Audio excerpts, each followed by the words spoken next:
সকলোকে সন্ধিয়াৰ সম্ভাষণ জনাই এটা নতুন ভিডিঅ'লৈ স্বাগতম জনাইছোঁ। এয়া মই আহি আছোঁ গোলাঘাটৰ জামুগুৰি কাছমাৰী ৰাস্তাত। নতুন ঠাই নতুন পৰিৱেশ চাই বৰ ভাল লাগে। বিশেষকৈ গাঁৱৰ পৰিৱেশ সদায়ে বৰ আকৰ্ষণীয় হয়। সময় সুবিধা মিলিলে এইদৰে নতুন পৰিৱেশৰ মাজত অকণমান সময় কটাবলৈ ভাল পাওঁ। কিমান যে সুন্দৰ পৰিৱেশটো চাওকচোন। দুইফালে শাৰী শাৰীকৈ গছবোৰ, তাৰপিছত দুইফালে শাৰী শাৰী চাহ বাগান, সেউজীয়া পৰিৱেশৰ মাজত মনটো খুবেই সজীৱ হৈ উঠে, খুবেই ভাল লাগে মনটো। আমাৰ জীৱনত ভ্ৰমণৰ ভূমিকা অতি গুৰুত্বপূৰ্ণ। ভ্ৰমণে আমাৰ শাৰীৰিক মানসিক অৱসাদ আঁতৰাই দেহ মন বহুতখিনি সজীৱ কৰি তোলে আৰু গতানুগতিকতাৰ পৰা আঁতৰাই আনি মনত আনন্দ দিয়ে। এয়া এতিয়া আমি আহি পালোহি শৈলস্তৰ কাছমাৰী। এয়া আপোনালোকে দেখিবলৈ পাইছে, ইয়াতে এইখন চাইনবোৰ্ড আছে, লিখা আছে শৈলস্তম্ভ কাছমাৰী পথাৰ। কাছমাৰী পথাৰ ইতিহাস প্ৰসিদ্ধ এখন ঠাই। আহকচোন চাওঁ, আজি আমাৰ লগতে আপোনালোককো দেখুৱাওঁ কাছমাৰী পথাৰ।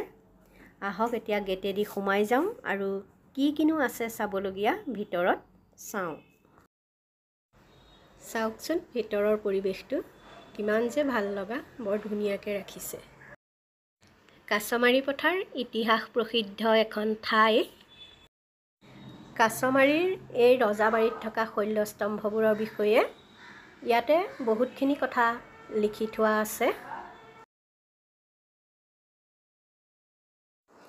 গোলাঘাট জিলাৰ দৈয়াং আৰু ধনশিৰি নৈ পাৰত অৱস্থিত কাছমাৰী পথাৰ আছিল এসময়ৰ অসমৰ আদিম ভূমিপুত্ৰ কছাৰীসকলৰ ৰাজ্য। এসময়ত যে কাছমাৰী পথাৰত কছাৰীসকলৰ ৰাজ্য আছিল, তাকেই সোঁৱৰাই দিয়ে ইয়াত থকা শিলাস্তম্ভবিলাকে। আহকচোন এতিয়া এই কাছমাৰী পথাৰত থকা সুন্দৰ শিলাস্তম্ভবিলাক চাওঁ।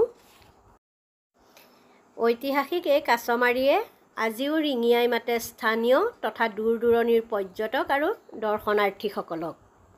দৈয়াং আৰু ধনশিৰিৰ পাৰত অৱস্থিত এই কাছমাৰী পথাৰ। মই বহুত দিনৰ আগতেও এবাৰ ইয়ালৈ আহিছিলোঁ, কিন্তু তেতিয়া ভিডিঅ' কৰা নহ'ল। ইয়াত প্ৰায় ৩৬-৩৭টামান শিলাস্তম্ভ আছে